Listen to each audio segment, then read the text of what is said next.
杨开，你入门3年，147场挑战无一获胜，此次以命相搏，境界就好。 Halo guys, apa kabarnya hari ini? Masih baik-baik aja kan? Di video kali ini kita lanjutkan Donghua Martial Peak. Oke, nggak usah lama-lama lagi, kita langsung aja ke ceritanya. Pada saat ini para murid perempuan lembah Bingxin semua tercengang karena Qingya diculik oleh manusia batu. Namun tak lama kemudian mereka mengerti mengapa manusia batu itu pergi terburu-buru. Karena nafas mengerikan tiba-tiba menyebar dari kehampaan.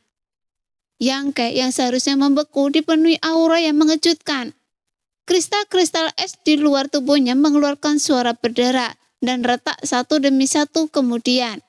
Kristal-kristal es itu akan pecah. Ran Yunting juga berubah warna karena ngeri dan para murid lembah Bingxin pun berubah warna karena ketakutan. Mereka tak lagi berani diam di tempat dan berlari ke tempat yang sangat jauh. Impian! Teriak Ran Yunting dan kepingan salju kristal muncul lagi, menyelimuti Yangke. Jelas bahwa ia mencoba membekukannya lagi. Hancurkan untukku! Teriak Yangke. Segera kristal-kristal es itu hancur, meledak menjadi bubuk dan berhamburan ke dalam kehampaan. Bersamaan dengan itu, medan momentum Ran Yunting juga hancur. Salju yang berterbangan tiba-tiba menghilang, digantikan oleh retakan ruang yang tak terhitung jumlahnya, yang berkeliaran di kehampaan. Retakan ruang itu seperti ular hitam yang tampak mengerikan, menutupi area yang berpusat pada Yangke, dengan radius 300 kaki. Bagaimana ini mungkin? Ran Yunting terhuyung mundur menatap posisi Yangke dengan tatapan kosong. Jelas tidak dapat menerima hasil seperti itu. Dia kalah dalam konfrontasi langsung dengan medan momentum pemuda ini. Dia adalah tetua agung lembah Bingxin dan medan momentumnya mendekati kesempurnaan. Bagaimana pemuda ini bisa begitu berbudi luhur dan cakap? Dia benar-benar dapat menekan medan momentumnya ke segala arah. Terlebih lagi, medan momentumnya mengandung kekuatan yang sangat aneh, sehingga area yang ditutupi oleh medan momentum Yangke tidak hanya dipenuhi dan retakan ruang yang tak terhitung jumlahnya, tapi Anda niat membunuh di setiap langkah, tetapi juga mempengaruhi penilaiannya. Dia sama sekali tidak dapat melihat di mana Yangke berada, karena posisi Yangke terkadang jauh dan terkadang dekat, dan jarak antara dia dan Ran Yunting terus berubah. Kekuatan ruang? Wajah Ran Yunting tiba-tiba memucat. Hanya kekuatan ruang yang bisa membentuk begitu banyak retakan ruang, dan hanya kekuatan ruang yang bisa mempengaruhi penilaian jaraknya. Pemuda ini benar-benar mengembangkan kekuatan yang tidak biasa, dan dia juga mengintegrasikan kekuatan ini ke dalam medan momentumnya sendiri. Jadi Ran Yunting benar-benar melihat hantu kali ini. Mati! Suara Yangke dingin dan sepertinya dia sama sekali tidak menunjukkan belas kasihan karena dia adalah guru Suyan. Dengan satu pikiran, ruang itu tiba-tiba mengeras dan retakan ruang yang tak terhitung jumlahnya berenang dan menyerbu ke arah Ran Yunting. Jika Anda ingin saya mati, mari kita lihat apakah Anda memiliki kemampuan. Ran Yunting seperti tikus tanah gila, tanpa martabat dan postur seorang tetua agung. Sambil meraung, dia tiba-tiba mengeluarkan sebuah token dari cincin ruang angkasanya dan menuangkan energi suci ke dalamnya. Saat berikutnya, sesuatu yang luar biasa tiba-tiba berubah. Mata Yangke menyipit, lalu ia menoleh untuk melihat sekeliling dan tiba-tiba menyadari bahwa udara dingin es dan salju di sekitarnya telah meningkat ke tingkat yang sangat mengerikan. Dan ada hubungan samar antara udara dingin es salju ini dan token di tangan Ran Yunting. Di bawah tanah di urat nadi kelas atas pulau Bingcue, energi langit dan bumi melonjak.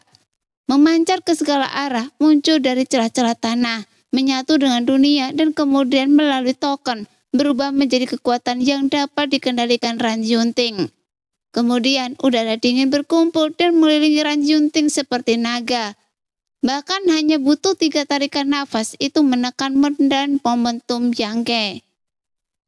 Sehingga wajah Yangke sedikit berubah. Tak berani meremehkannya dan ia pun mengendalikan medan momentumnya sendiri.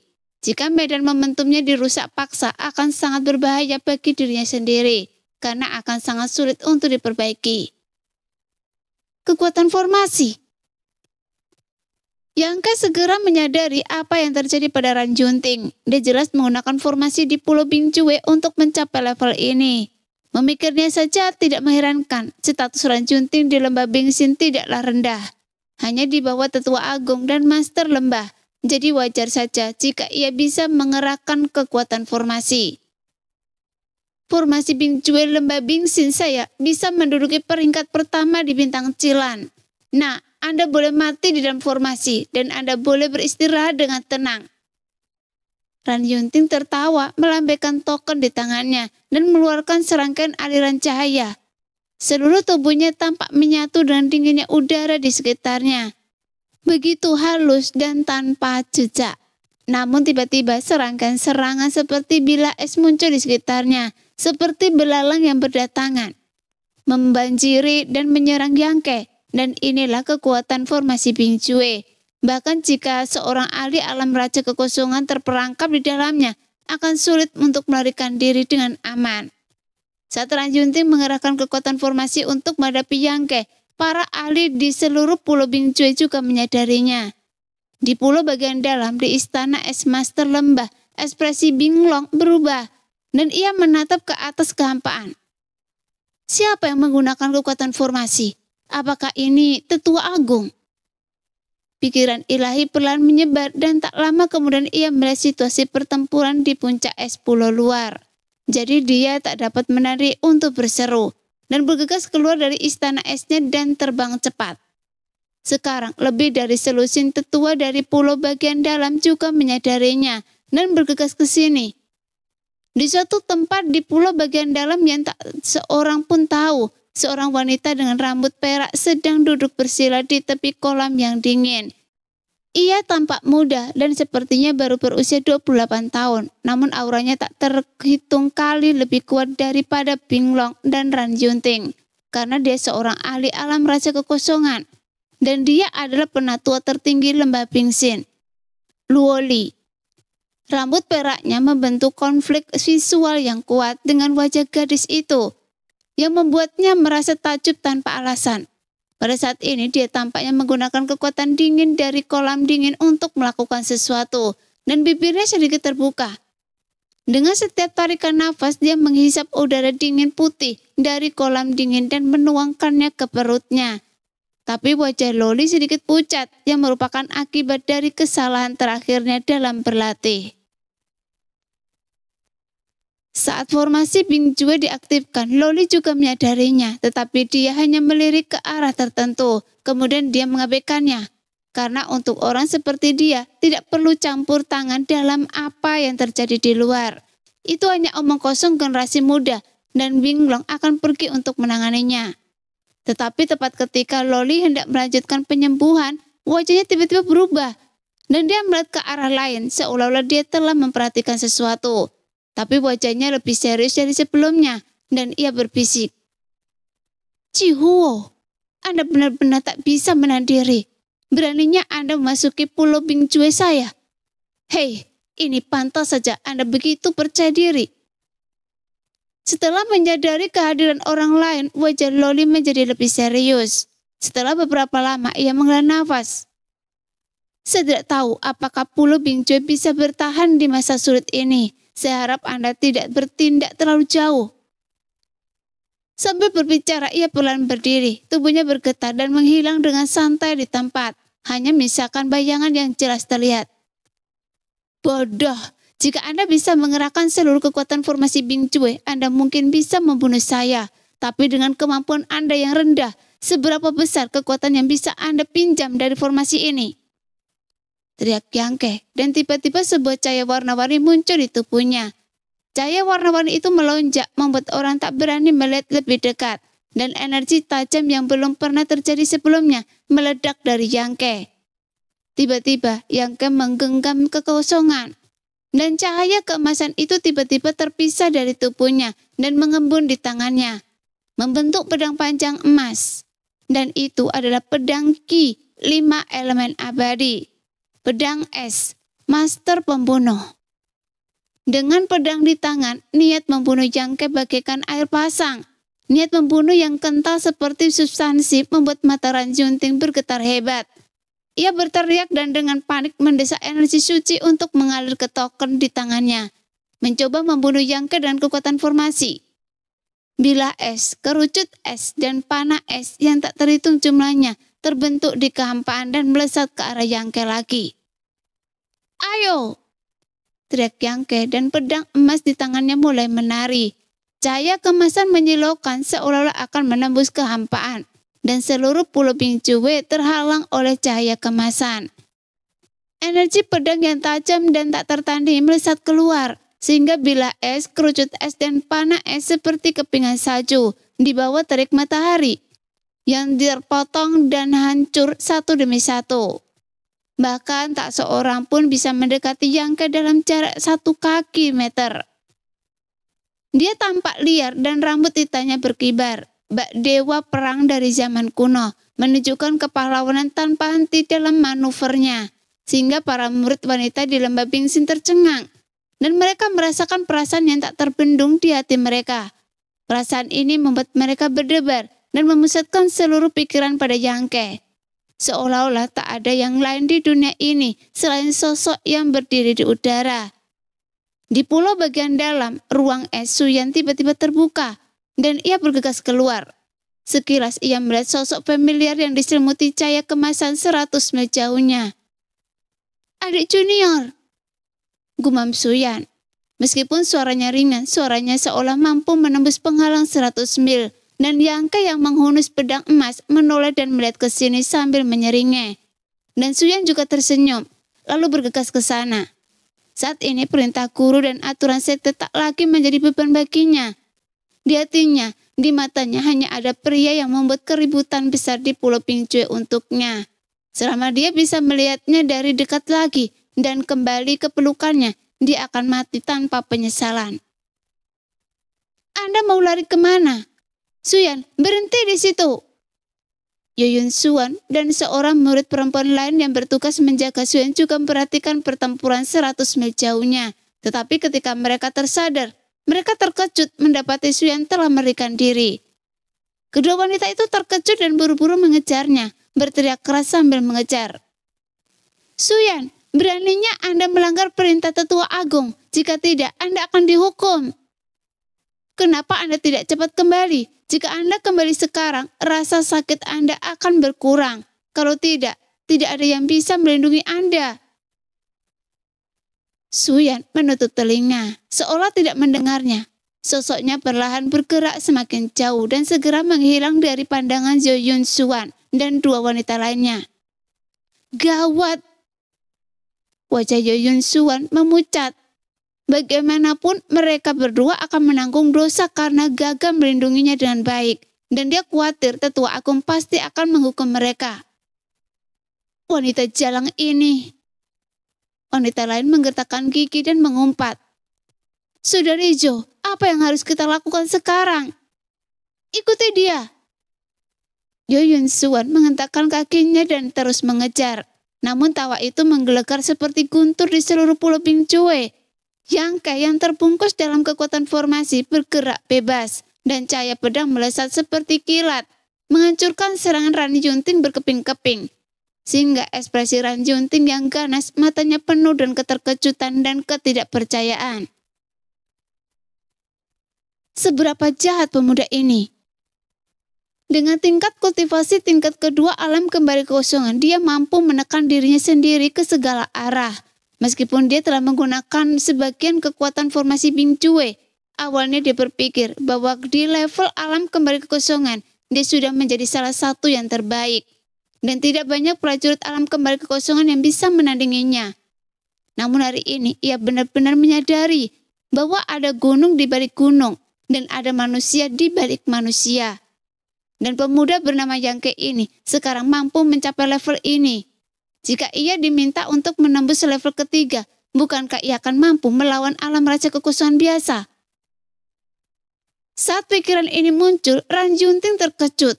Di saat yang sama, ia semakin bertekad untuk membunuh Yangke, karena jika pemuda ini tidak mati, Lembah Bingsin pasti akan berada dalam masalah besar di masa depan. Tetua Lembah Bingsin tidak lebih dari ini, teriak Yangke dengan suara berat, sama sekali tidak menganggap serius Ranjunting. Ia memegang pedang di tangan kirinya, menyatukan kedua tangan kanannya, dan menyeka pedang emasnya, lalu berteriak pelan. Maju! Segera cahaya kemasan menyala dan cahaya pedang yang tajam langsung menyerang Ranjunting. Dan di saat berikutnya, cahaya itu akan menembusnya. Sekalipun Ranjunting mengerahkan kekuatan formasi Bing Cue, ia tak mampu menghentikan cahaya kemasan yang menyerang. Jadi untuk sesaat, wajah Ranjunting memucat dan tatapannya bimbang. Baru kali ini ia menyadari bahwa Yangke membungkuk padanya bukan karena takut, melainkan untuk mengakhiri takdir di antara dirinya dan Suyan. Sekarang, takdir telah berakhir dan ia bisa membunuhnya tanpa penyesalan. Pada saat ini, tatapan Ranjunting kembali tegas. Sekalipun ia mati, ia tak akan menyesali keputusannya. Karena Suyan pada akhirnya akan menjadi pilar Lembah Bingsin di masa depan. Mungkin dia meneruskan Lembah Bingsin, menekan Sekte Wayo dan menjadi kekuatan terkuat di Bintang Cilan. Dan itu bergantung pada kemampuan Suyan. Sekarang dia mungkin mati, tetapi membunuh tetua Lembah Bingsin bukanlah masalah sepele. Begitu tetua tertinggi menyalahkannya, Yangke tak akan bisa hidup. Selama Yangke mati, Suyan dapat menembus kekurangan di hatinya dan berlatih sekuat tenaga. Dia pasti akan bersinar dengan cahaya yang menyelimuti seluruh wilayah bintang. Di masa depan, dia pasti akan mampu berdiri di puncak wilayah bintang. Lagi pula tidak peduli orang macam apa pemuda ini. Sehat-sehat apapun dia, pada akhirnya dia akan tertinggal jauh di belakang Suyan. Setelah memikirkan hal ini dan kematian sudah di ambang pintu, Ranjunting tak bergerak. Menatap Yangke dengan senyum aneh dan muram. Namun pada saat ini kekuatan formasi Bing Cue tiba-tiba meningkat tajam. Kekuatan formasi yang awalnya tak mampu menghentikan pedang emas justru memainkan peran yang tak terbayangkan. Udara dingin yang pekat berkumpul dan membentuk dinding es yang sempurna di depan Ranjunting. Bahkan meskipun pedang emas menusuk dan menimbulkan suara gesekan yang keras dan mendekati Ranjunting sedikit demi sedikit. Dan dinding es itu tampaknya tak mampu menghentikan pedang es untuk menembus. Namun Yangke merutan kening dan menoleh ke sisi lain. Di sana, Binglong, penguasa Lembah Bingsin telah muncul, memegang sebuah token di tangannya yang bergema dengan token Ranjunting, meningkatkan kekuatan formasi Bing Cue. Dengan wajahnya serius, keringat mengucur dari dahinya dan ia mendorong energi sucinya sendiri untuk mengalir ke dalam token. Kemudian semakin banyak tetua Lembah Bingsin muncul, berseru satu persatu dan mengeluarkan token mereka satu demi satu. Dengan dukungan banyak tetua Lembah Bingsin, kekuatan formasi Bing Cue menjadi semakin besar. Pada akhirnya, laju pedang emas bertahan dan jaraknya hanya 3 inci dari Ranjunting. Tapi energi pedang yang tajam seperti inti ular menembus dahi Ranjunting, menyebabkan setetes darah merah cerah merembes keluar dari alisnya, yang sangat menyilaukan. Namun ekspresi Ranjunting tetap tidak berubah. Ia hanya menatap Yangke dan dingin dan berkata dengan muram, "Sudah cukup." Jelas, bala bantuan dari banyak tetua memberinya harapan untuk membunuh Yangke lagi. "Mati!" teriak Yangke tiba-tiba, kemudian 4 cahaya berwarna lain yang mengalir di tubuhnya berpisah, perlahan, dan menyatu dengan pedang emas. Kemudian cahaya pedang 5 warna itu pun segera terbentuk. Bagaimanapun cahaya pedang itu mengandung kekuatan 5 elemen yang saling menahan. Dan aura 5 elemen bersirkulasi tanpa henti. Sehingga kekuatan cahaya pedang itu tiba-tiba meningkat. Yang membuat dinding es yang menghalangi Ranjunting mengeluarkan suara pecah dan retak dengan jelas. Melihat itu, Ranjunting berubah warna karena ngeri. Bahkan Binglong serta banyak tetua tercengang. Dengan suara keras, dinding es itu hancur total dan cahaya pedang 5 warna itu menusuk dahi Ranjunting dengan posisi yang sangat tajam. Melihat tetua agung Lembah Bingsin itu akan segera mati, pada saat ini sebuah tangan giok putih berkabut tiba-tiba muncul dengan aneh. Telapak tangan giok itu tampak putih mulus dengan 5 jari ramping, bagaikan daun bawang yang muncul dari air. Kemudian telapak tangan Gio itu mengepal ringan, seolah-olah hanya menggenggam sesuatu yang tak berarti. Tapi kekuatan misterius dan tak terlukiskan terpancar dari telapak tangan Gio itu. Bahkan cahaya pedang warna-warni yang menghancurkan dinding es itu sebenarnya tergenggam di telapak tangan Gio itu, yang membuat cahaya pedang itu bergetar tanpa henti, tetapi tak bisa bergerak maju sedikit pun. "Adik kecil, kenapa Anda harus membunuhnya?" Sebuah suara wanita dingin terdengar di kehampaan. Yangka merutkan kening dan menyipitkan mata. Tapi Ranjunting yang telah berjalan melewati gerbang neraka dan seluruh tubuhnya basah oleh keringat. Setelah melihat telapak tangan Gio dan mendengar suara wanita dingin itu, ia tiba-tiba bersuka cita dan dia berteriak, "Murid, terima kasih kepada tetua tertinggi karena telah menyelamatkan hidup saya. Tolong bantu saya lagi dan bunuh penjahat yang menghina lembah Bingsin ini." "Tetua tertinggi?"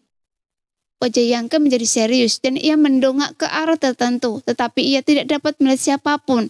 Dia tahu bahwa ada seseorang tetua tertinggi di lembah Bingsin. Dia adalah orang kuat setingkat alam Raja Kekosongan, tetapi hanya di tingkat pertama Raja Kekosongan.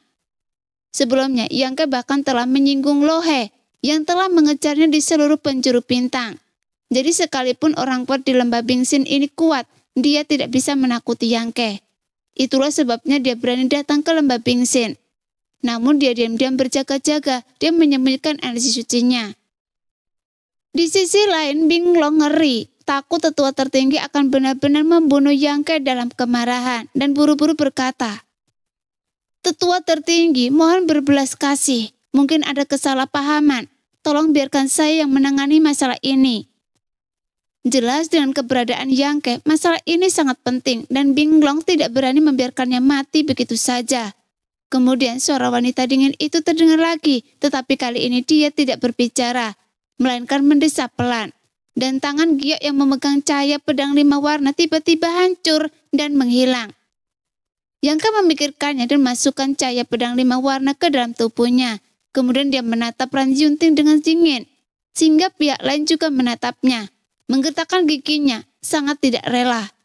Tampaknya ia sangat kesal karena tetua tertinggi tidak langsung membunuh Yangke. Lagi pula, Yangke baru saja membuat keributan besar sehingga ingin membunuhnya. Lagi pula sebagai tetua agung yang kalah di depan semua orang, Ranjunting sama sekali tidak bisa mentolerir provokasi dan penghinaan seperti itu. Namun menghadapi keputusan tetua tertinggi, ia tidak berani keberatan. Dan hanya bisa diam-diam kesal. Pada saat ini sesosok cantik tiba-tiba terbang cepat dari kejauhan. Dan Yangke menatap ke sana seolah-olah ia memiliki telepati. Saat berikutnya aura pembunuh yang mengerikan di tubuhnya menghilang.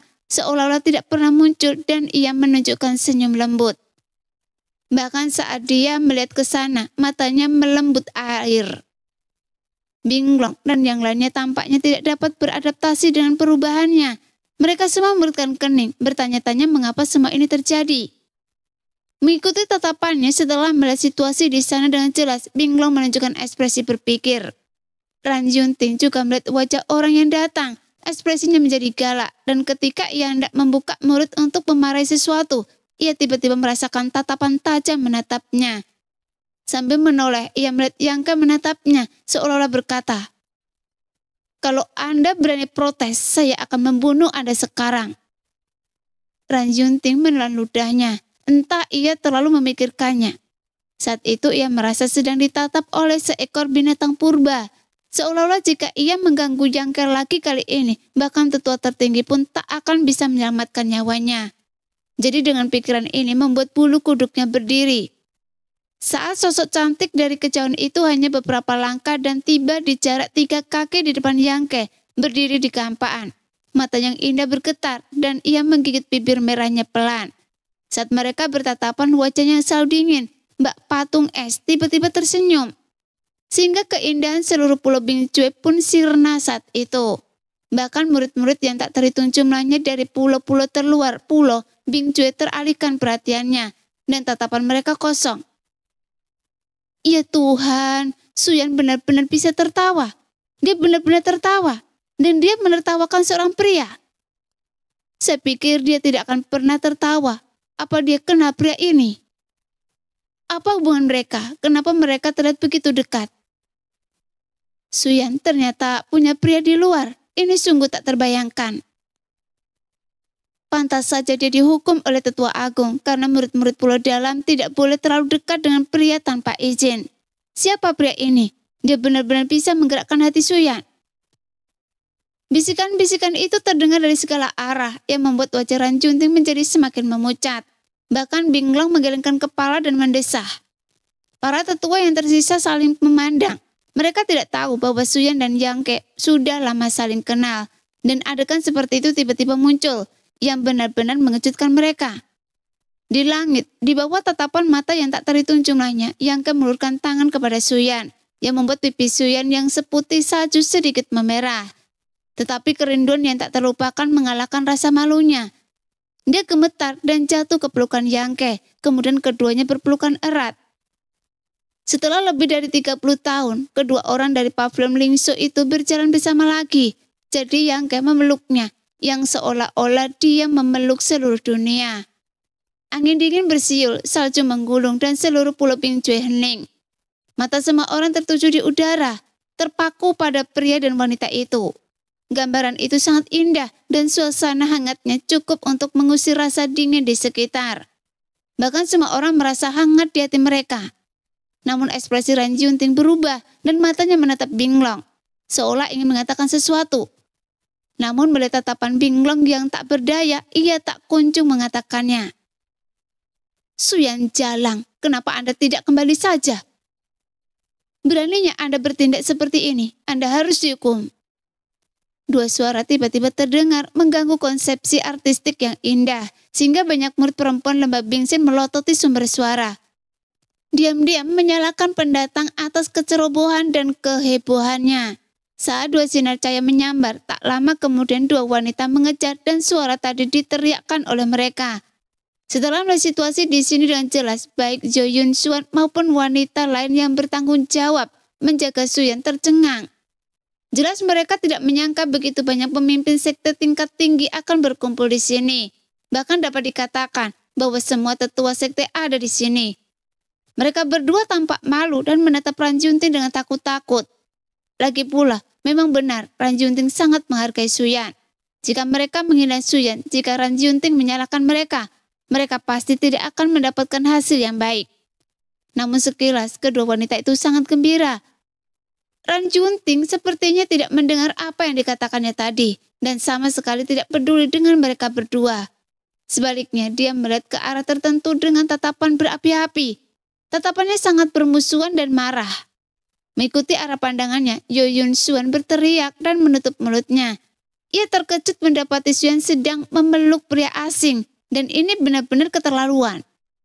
Belum lagi murid-murid biasa dari Pulau Dalam yang tidak diperbolehkan berhubungan dekat dengan pria dari dunia luar tanpa izin dari guru mereka. Suyan adalah murid kesayangan Tetua Agung. Dengan statusnya, ia begitu dekat dengan seorang pria di depan umum. Bukankah ini tamparan bagi Tetua Agung? Jadi, apakah ia masih menganggap Tetua Agung sebagai gurunya? Pantas saja wajah Tetua Agung begitu buruk rupa. Memikirkan hal ini, Jo Yun Suan buru-buru berkata, Tetua Agung, Suyan mengabaikan bujukan saya dan adik perempuan. Dia bersikeras untuk bergegas keluar. Saya pikir dia ada urusan penting, tapi saya tidak menyangka akan seperti ini. Bertingkah seperti ini di depan umum sungguh tak tahu malu. Tolong hukum saya, Tetua Agung. Mendengar itu tubuh Ranjunting gemetar dan wajahnya penuh amarah. Mengapa Jo Yun Suan perlu mengatakan ini? Jika memungkinkan, ia pasti sudah mencabik-cabik Yangke sejak lama. Namun ia tak mampu melakukannya. Jika ingin membunuh Yangke, tetua tertinggi sendiri yang harus melakukannya. Maka dia tetap diam dan tidak menanggapi Jo Yun Suan. Jo Yun Suan tertegun dan secerca kecurigaan melintas di wajahnya. Tepat ketika ia kebingungan, sebuah suara dingin tiba-tiba terdengar dari telinganya. Apakah Anda baru saja memarahi Suyan? Jo Yun Suan mendongak dan mendapati pria yang sebelumnya memeluk Suyan berdiri di udara, menatapnya dengan sepasang mata dingin. Suyan mengabaikan keterkejutan itu dan meringkuk di dekatnya seperti burung kecil, dengan ekspresi puas di wajah yang cantik. seolah-olah ia akan puas bahkan jika ia langsung mati. Ditatap oleh mata itu, Yu Yun Xuan merasa sedikit merinding. Ia melihat sekeliling dengan tenang dan mendapati bahwa tidak ada sesepuh yang ingin berbicara. Ia hanya bisa menggertakkan gigi dan menjawab, "Saya hanya berbicara tanpa berpikir." Terlepas dari apakah Suyan salah atau tidak, memang salah baginya untuk menghina sesama murid seperti itu. Di dekat begitu banyak tetua dan master lembah, dia tidak berani bersikap lancang dan segera mengakui kesalahannya. "Minta maaf," kata yang kesingkat. Sejenak kemarahan melintas di wajah Yu Yun Xuan dan dia berteriak, "Anda pikir Anda siapa? Beraninya Anda menunjuk saya?" Mengakui kesalahan adalah mengakui kesalahan dan meminta maaf adalah meminta maaf. Ini dua hal yang berbeda. Dari Yu Yun Xuan tidak mau meminta maaf kepada Suyan di depan umum. Jadi dia benar-benar melakukannya. Itu akan sangat memalukan. Begitu dia selesai berbicara, ada bunyi klik yang keras di pipinya. Yu Yun Xuan merasa pipinya mati rasa dan seluruh tubuhnya dibawa oleh kekuatan yang kuat. Berputar beberapa kali di udara dan jatuh dengan keras di salju. Melihat itu, para tetua lembah Bingsin berubah warna.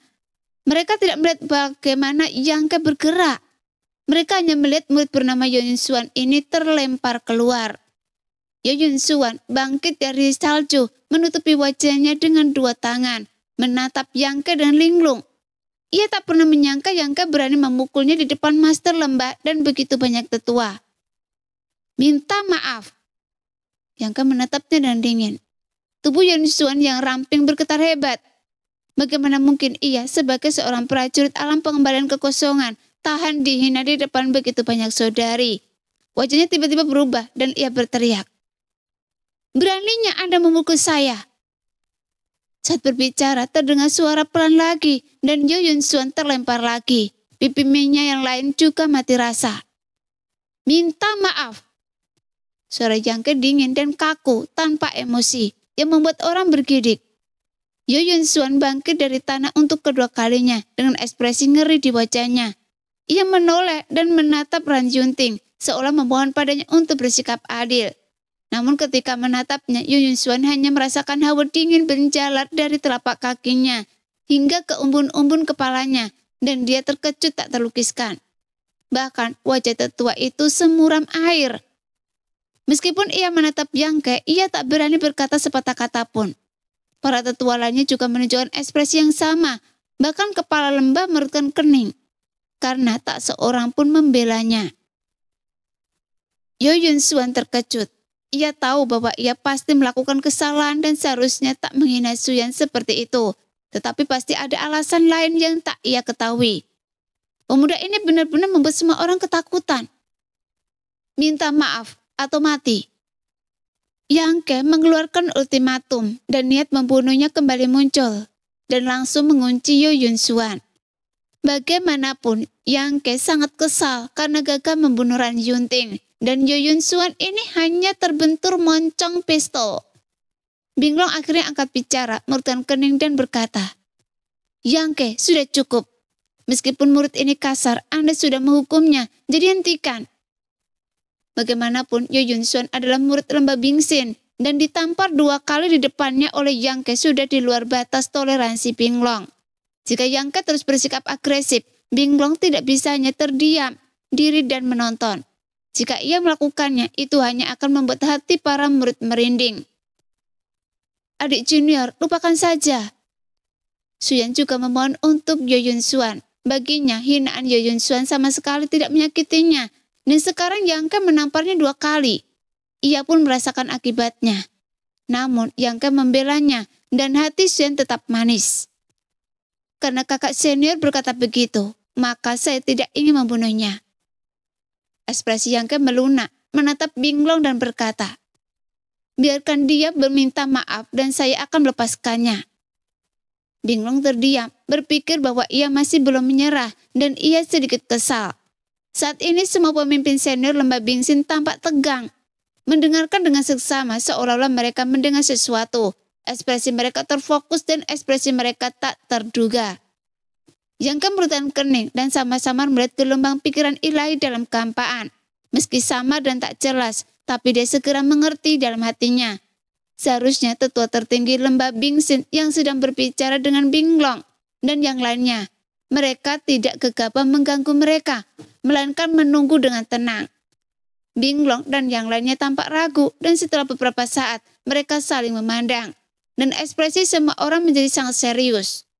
Dengan perasaan samar akan datangnya badai. Sepertinya sesuatu yang besar telah terjadi di lembah Bingsin. Minta maaflah pada Suyan dan selesaikan masalah ini. Binglong tiba-tiba menatap Ye Yunxuan dengan ekspresi agak tidak sabar. Ekspresi Ye Yunxuan tertegun dan dia tidak menyangka bahwa Master Lembah juga akan berpihak pada Yang Ke dan Suyan. Meskipun dia tidak keberatan, namun dukungan terakhir telah hilang dan dia hanya bisa dengan enggan berkata, "Saudari Junior Su, ini salah saya barusan. Tolong jangan salahkan saya." Dia menggetakkan giginya dan ada sedikit kebencian dan kegilaan di matanya, seperti ular berbisa yang sedang tidur. Dia tahu bahwa dia akan menjadi bahan tertawaan seluruh lembah Bingsin di masa depan dan menjadi topik pembicaraan di antara para saudari sebelum dan sesudah makan. Dan dia kehilangan muka. "Anda kembalilah." Binglong melambaikan tangan kepada Ye Yunxuan dan memberi perintah ringan. Ye Yunxuan membungkuk dan melangkah pergi. Sebelum pergi, ia melototi Yang Ke dan Suyan dengan tajam, seolah ingin membekas di hati dan tulangnya. "Semua orang juga harus pergi," teriak Binglong, sehingga banyak murid lembah Bingsin pergi satu demi satu. Tak lama kemudian hanya para pemimpin lembah Bingsin, Yang Ke dan Suyan yang tersisa di lapangan. Adapun Qingya yang berdiri agak jauh menatap ke arah mereka dengan tatapan khawatir. "Yang Ke, ikutlah dengan saya." Binglong menatap Yang Ke dan ekspresi rumit. "Siapa yang ingin bertemu dengan saya?" Yang Ke samar-samar menebak. Binglong mela nafas. "Tetua Agung ingin bertemu dengan Anda. Bukan hanya itu, Tuan Lohe, Master Bintang Cwewe, dan Senior Cihuo dari Sekte Huayo juga ingin bertemu dengan Anda." "Apakah Lohe ada di sini?" Yang Ke menyipitkan matanya. "Iya. Bagaimana jika saya tidak pergi?" Yang Ke menyeringai. "Saya khawatir masalah ini bukan urusan Anda dan Anda juga seharusnya tahu konsekuensinya." Binglong mela nafas. "Meskipun Anda sangat kuat, kekuatan Anda tidak ada apa-apanya di hadapan Tuan Lohe." Yang Ke menyentuh dagunya dan mengangguk. "Sepertinya saya harus pergi. Baiklah, saya akan pergi dengan senior karena sudah waktunya untuk menyelesaikan masalah ini." Demikianlah cerita hari ini. Kita lanjut lain hari ya guys ya. Bye-bye.